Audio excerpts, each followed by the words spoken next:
Bienvenidos al avance del capítulo 94 de la telenovela Salome. Julio se quedó completamente atónito al ver cómo Alonso, el policía que hasta hacía unos minutos lo trataba como el culpable de todo, abría la puerta de la celda y le decía que podía salir. Algo no cuadraba en lo absoluto. Julio se quedó inmóvil, mirando la puerta entreabierta como si fuera una trampa. Su mente estaba llena de dudas. No sabía si dar el paso hacia afuera o quedarse ahí, esperando que las cosas se aclararan.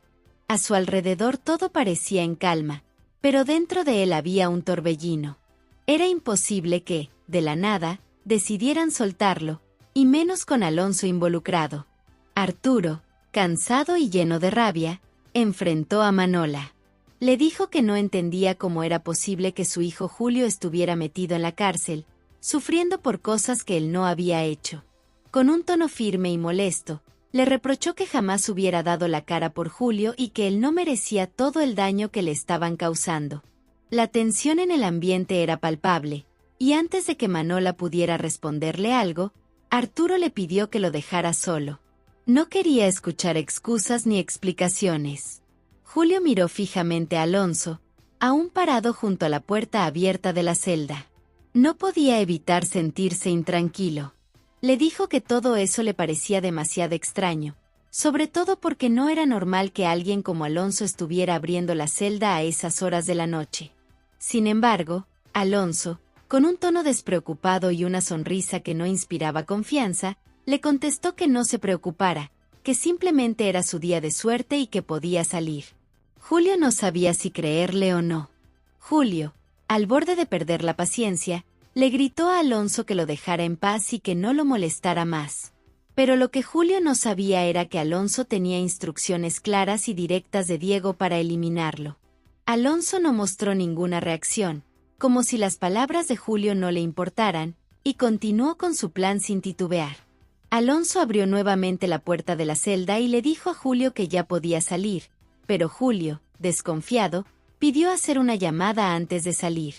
Alonso, con tono seco, le respondió que no se preocupara, que él mismo lo llevaría a su casa. La actitud de Alonso no hacía más que aumentar las dudas de Julio. Caricia estaba sentada en un rincón, sumida en sus pensamientos. Su mente viajó al pasado, recordando los días en los que era una gran cantante y una bailarina reconocida. Todo parecía tan brillante en aquel entonces, pero esos recuerdos rápidamente se oscurecieron al pensar en cómo el alcohol había destruido todo. Era incapaz de dejar de beber y eso la consumía por dentro. De repente, se levantó sobresaltada, dándose cuenta de que había sido solo un sueño. Con determinación, se dijo a sí misma que no iba a volver a tocar una gota de alcohol, que no iba a fallarle a su amiga Salomé, ni a sí misma. Cuando Alonso estaba a punto de cumplir con la orden de Diego y acabar con Julio, un grupo de policías llegó al lugar. Alonso, rápido de mente, les dijo que Julio había intentado escapar. Mientras explicaba la situación, aparecieron los hombres de Diego, quienes, sin dudarlo, dispararon contra Alonso, dejándolo sin vida. Después de eso, tomaron a Julio y se lo llevaron, dispuestos a terminar el trabajo ellos mismos. Julio intentó resistirse con todas sus fuerzas mientras los hombres de Diego lo atacaban sin piedad. Lanzó golpes, trató de defenderse, pero eran demasiados. Después de varios minutos de pelea, Julio quedó inconsciente en el suelo, completamente herido. Los hombres, pensando que ya estaba muerto, lo dejaron tirado en un lugar remoto, lejos de todo. Rebeca estaba a punto de cometer un acto desesperado. Con el cuchillo en la mano, lista para atacar a Mauricio, alguien tocó la puerta. Mauricio se levantó de inmediato, interrumpiendo lo que estaba a punto de suceder. Rápidamente, Rebeca escondió el cuchillo debajo de la cama, tratando de actuar con normalidad. Sabía que no tenía otra opción que seguir fingiendo, como si nunca hubiera tenido la intención de lastimarlo. Unos habitantes de la calle encontraron a Julio tirado en un espacio vacío y remoto. Al verlo inconsciente, decidieron ayudarlo.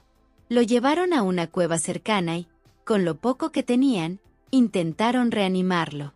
Le pusieron un poco de alcohol en el rostro, y, Después de unos minutos, Julio comenzó a abrir los ojos.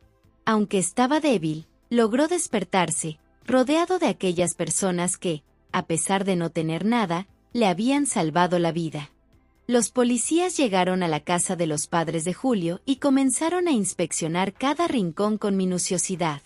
Entraban en cada habitación revisando debajo de las camas, dentro de los armarios, y hasta detrás de los muebles más pesados. Parecían convencidos de que Julio podría estar escondido allí, así que no dejaron ningún espacio sin revisar. La tensión se podía cortar con un cuchillo mientras los padres de Julio miraban en silencio, preocupados por la intrusión y sin saber cómo defenderse ante tal situación. Los hombres de Diego llegaron a donde él estaba para reportarle lo que habían hecho. Con caras llenas de satisfacción, le aseguraron que no había nada de qué preocuparse. Le contaron que habían golpeado a Julio hasta dejarlo completamente inconsciente y que, después de abandonarlo en un lugar remoto, era prácticamente imposible que pudiera seguir con vida. Diego los escuchó con calma, pero en su mirada se notaba una mezcla de alivio y frialdad al confirmar que el problema parecía resuelto. Armando estaba convencido de que Julio era culpable y no dejaba de repetirlo, insistiendo en su versión de los hechos. Julián, por su parte, se negaba a creerlo y le aseguraba a Armando que estaba equivocado. La discusión entre ellos escaló rápidamente hasta el punto de casi llegar a los golpes. Justo en ese momento, Miguel intervino entre ambos, poniéndose en medio para separarlos. Les habló con firmeza, pidiéndoles que se calmaran y recordándoles que eran hermanos, que no había necesidad de pelearse de esa manera. Julio, debilitado y con el cuerpo lleno de heridas, fue atendido por un grupo de habitantes de la calle que lo habían encontrado en ese estado. Sin dudarlo, se esforzaron en ayudarlo como pudieron. Le limpiaron las heridas con cuidado, improvisaron vendas con trozos de tela, y trataron de darle algo de calor en medio del frío. Julio, aunque apenas podía mantenerse consciente, sentía una profunda gratitud hacia esas personas que, sin tener nada, le estaban dando todo el apoyo posible en ese momento tan crítico. Diego caminaba por la calle cuando vio a Caricia y, sin pensarlo dos veces, se acercó a ella con un aire amenazante. Sin darle tiempo a reaccionar, la tomó del brazo con fuerza e intentó arrastrarla hacia su vehículo. Caricia, asustada y enfurecida, trató de resistirse, diciendo que no quería ir a ningún lado con él. Sin embargo, Diego, sin escuchar razones, la obligó a subir al carro. Una vez dentro, sacó una botella de licor, la destapó y comenzó a beber frente a Caricia con la clara intención de manipularla, buscando que ella cayera de nuevo en el vicio del alcohol.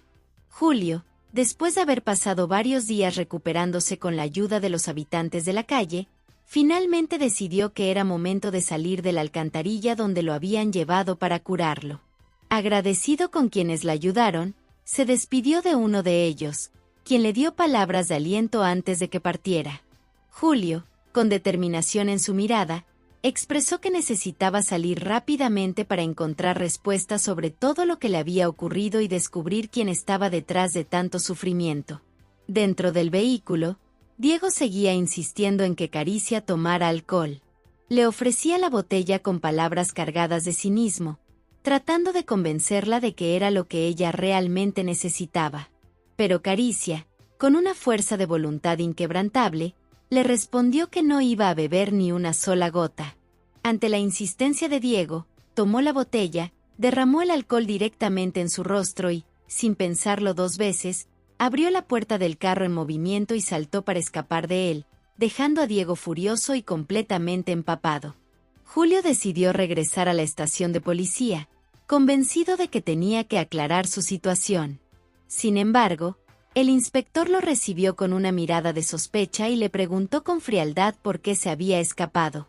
Julio, sorprendido, aseguró que no había escapado, pero el inspector no parecía creerle.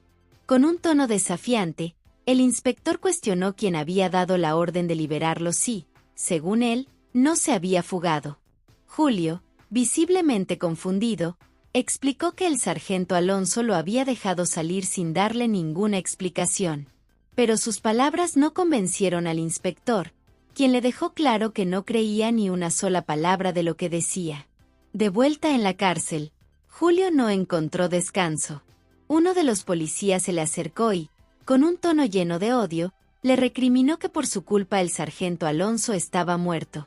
Julio, impactado por la acusación, trató de defenderse, diciendo que no tenía nada que ver con lo que había sucedido. Sin embargo, el policía, cegado por el rencor, le lanzó una amenaza directa, asegurándole que le haría pagar lo sucedido, incluso si tenía que hacerlo con sangre. Julio sintió un escalofrío recorrer su cuerpo al darse cuenta de que estaba rodeado de enemigos y en un peligro aún mayor del que imaginaba.